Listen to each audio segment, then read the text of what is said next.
Hi, my name is Linda Fraser and I'm a potter. I'm in Kingston and I am a member of the Potters Guild, and we work in this beautiful facility which is the Tut Center, and we have a beautiful room where we have I think 12 wheels, and we've got 3 electric kilns and a gas kiln, so it's a great facility and it's right on the shores of Lake Ontario, so it couldn't be a better spot to work.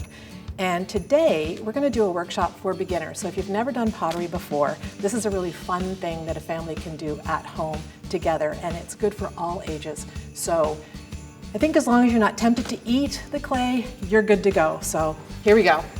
Clay comes in, or the clay that I use comes in 25-pound bags or 50-pound boxes, which is a lot of clay.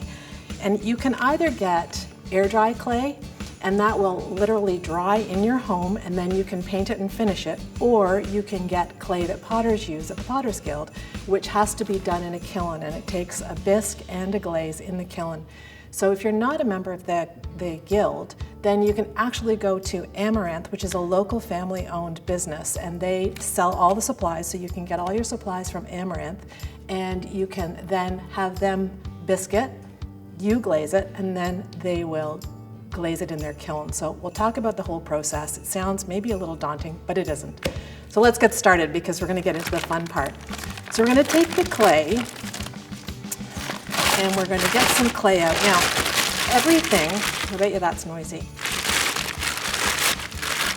So everything that I'm going to use today, you can either buy a potter's tool for it, or you can use what you have at the house. So I'm going to talk a little bit about both to make it easier for you to just do this at home, see if you like it, then you can go out and buy all the supplies, because I know crafts can be a lot of money and art supplies can be a lot of money. So as a potter, I use a wire tool to cut the clay off of this great big slab. It's a big piece and it's very dense, so it's hard to kind of push it off. It can be done, so you don't need this tool. You can use a fishing line, you can use string, but I will show you how easily this cuts through, as fishing line will cut through this. But you can see, I think it would be a little bit more difficult to pull through this if you had a knife, because it's a very dense and it's a very heavy clay. Once you pull your clay out, always seal your clay after you've opened the bag, because you don't want it to dry out, and it really is the perfect consistency when you buy it like this. So I'm going to close the bag and make lots of noise. Always twist the top when you're closing your bag, and then use the elastic that came with it just to twist it really tight, because you don't want this clay to dry out. All right, and then we're ready to go. So I'm going to cut this into 4 pieces, and again, it's much easier to use it with a fishing line or a piece of string even. But if you don't have that, you can at this point pull it apart. But you can see how easily this cuts through the clay. So I'm going to put this to the side, and we're going to use this piece of clay. It's about 1 inch deep, and we're going to use a rolling pin. So if you have a rolling pin, great. If you don't, you could actually use your palms and just squish it out, but it is easier with a rolling pin. So I'm going to turn this and I'm going to roll it again. And rolling clay is like rolling dough, and it's not as easy as I thought it was. I was getting lopsided pieces until I took a class from Chandler Swain, and she actually told us if you roll it and you leave the ends high, like so, that helps you get a more even base, and we want a nice flat piece of clay. So that's what I'm doing. I'm rolling, but I'm leaving the 2 sides up like that, and then I'm twisting it and I'm rolling it again until I get to the end, until I think that that's about as thick as I want this clay. Now there's no rules, so you can make this thicker if you want to, you can make it a little thinner if you want. I think if you haven't done this before, maybe keep it a little thicker.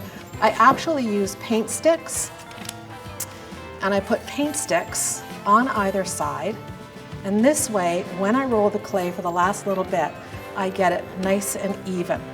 So that's a really nice trick. I'm using 2 paint sticks on either side. So I've got a fairly even slab of clay. It's about 1/4 inch thick. And the thicker it is, the easier it is in the beginning to do this. Okay, once you've rolled out the clay, you need to compress the clay. So basically when we rolled out the clay, we've pulled all the particles of the clay apart as we've stretched the clay. So now we need to use our rib, which is a pottery term for this little doohickey, And we're going to use this to compress the clay so that we've pushed all the particles back together again. They come in different forms, and this one's really soft, this one's harder. So I love this one, but it's a little bit dangerous because it's pretty sharp. So if you've got children, I would use a plastic one. And a great thing to use is an old credit card, an old room card, and I just cut it. So I took some scissors and I just made it into this shape, and we can use this instead of purchasing one of the ribs. And what I'm going to do is I'm just going to pull the clay one way, and I'm pressing down because I want to compress this clay. I want to push it together. I'm going to rotate it and do it the other way. And you'll notice there's a little bubble in the clay. So if you have a bubble, just poke that bubble, press it with your finger, and you'll get rid of that air pocket. Then I'm going to flip this over, and I might do it diagonally, and then I might go the other way. So I'm compressing the clay, I'm pushing the clay together so that this gives it less likelihood that it's going to crack. And then we're going to put the pattern on it. I love texture in my clay, and I think you can see on some of these pieces that I've got lots of texture. Though this one is my grandmother's lace, so I had little bits of my grandmother's lace that I couldn't use for anything, but I thought I'm going to immortalize her lace and my grandmother in clay. So that's a little bit of lace. For this little turtle, I used the plastic that comes off of wine bottles. So you look around your house, you'll find probably all sorts of things. This was a cookie cutter with the little imprint. So lots of different ideas if you look around your house. I have a doily. So you can get these really cheap at some Value Village or some of the other used clothing stores.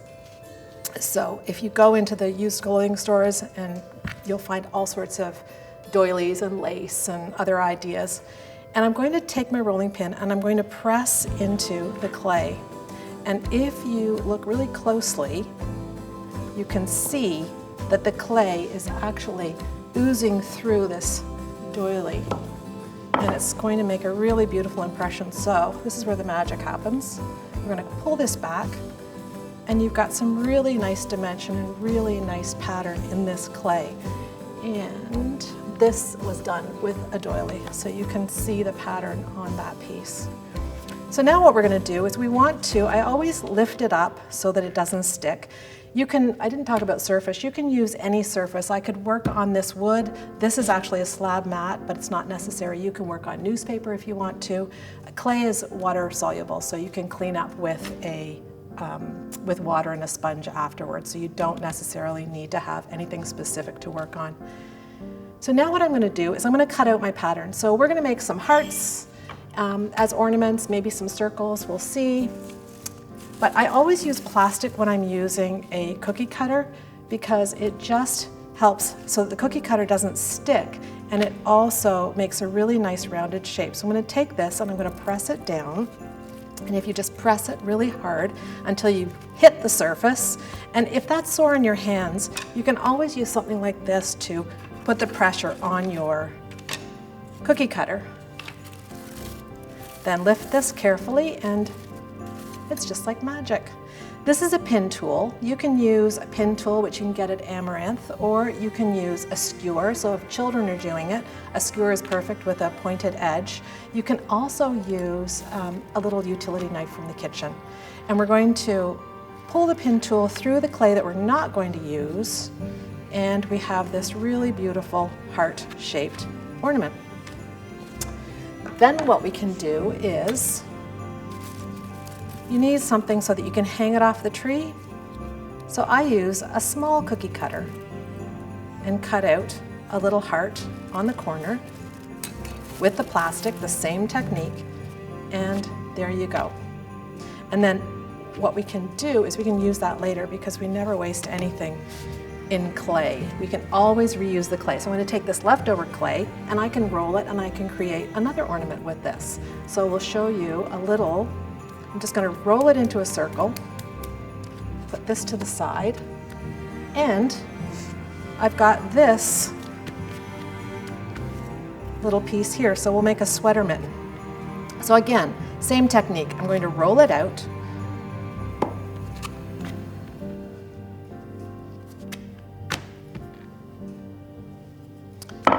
And we'll use these just to check it, but not necessary. And then I always lift it just to make sure it doesn't stick. So I'm going to take this pattern, which I think is really fun, and we're just going to really push it into the clay. And once again, a little bit of magic, and you've got this knitted pattern. So instead of using a cookie cutter, which I could use, or the heart, we can also take this pin tool or your knife, and we can just cut out a pattern. So let's go for a little mitten that we can hang on the tree.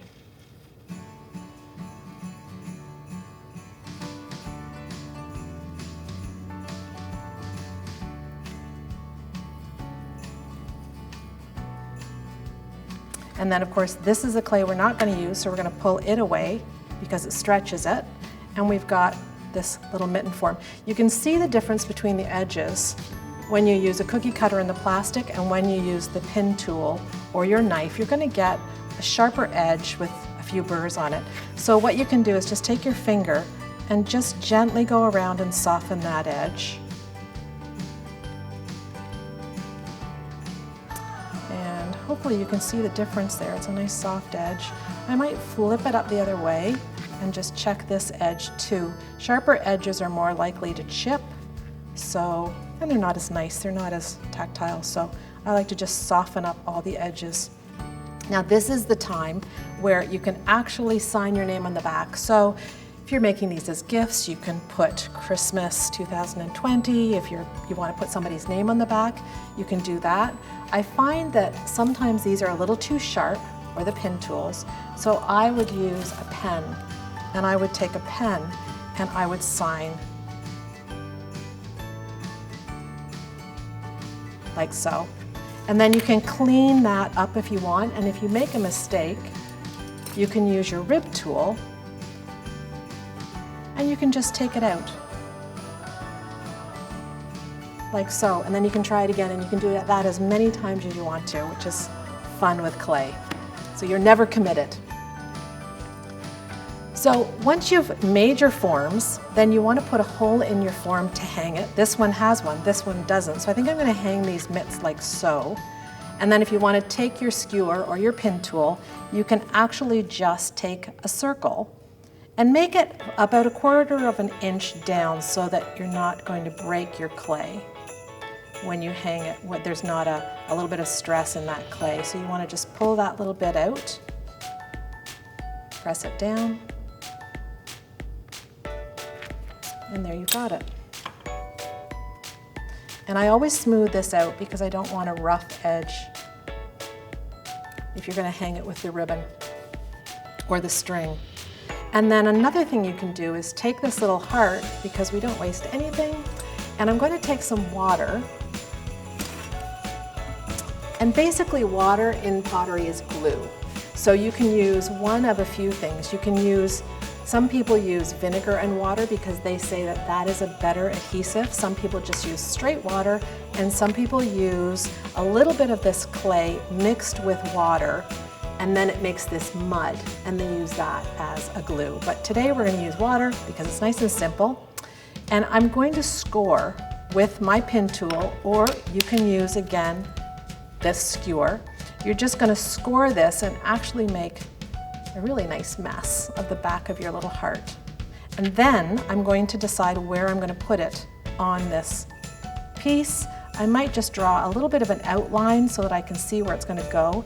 And I'm going to score this clay as well. So I've made a really wonderful mess of the clay. But basically clay will not stick to each other. If it's flat, it will slide and it will not stick together. So you want clay to stick together by giving it some tooth. You want it to have some tooth so that it sticks. And that's what we've done here. And then you can take a little bit of water with your finger or with a brush, put water on both sides. Then we're going to put the heart on the mitten, and we're just going to wiggle it around until we feel that it's not moving anymore. And I can see that it's not moving very much anymore. And there you have it. And I'll show you a couple of things that I've done here This one I've painted on. These two I've painted on this one I stenciled the pattern on. This one I just sponged some color, so I just took some paints and I just sponged the color on that ornament. These are all air dry clay, and these, you can just take a piece of your clay and you can just start molding it. So you don't have to do a one-dimensional piece. You can do a little ornament, stick. If this is air dry clay, you can cut a paper clip in half, stick that into the clay, and you've got little ornaments with hangers. Now, if it's done with the stoneware clay or the porcelain clay, then you have to use a specific wire to put in the kiln so that it doesn't burn up. Or you could put a hole in it.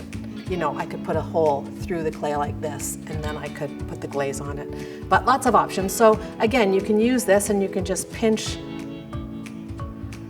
You can see how this owl is forming already.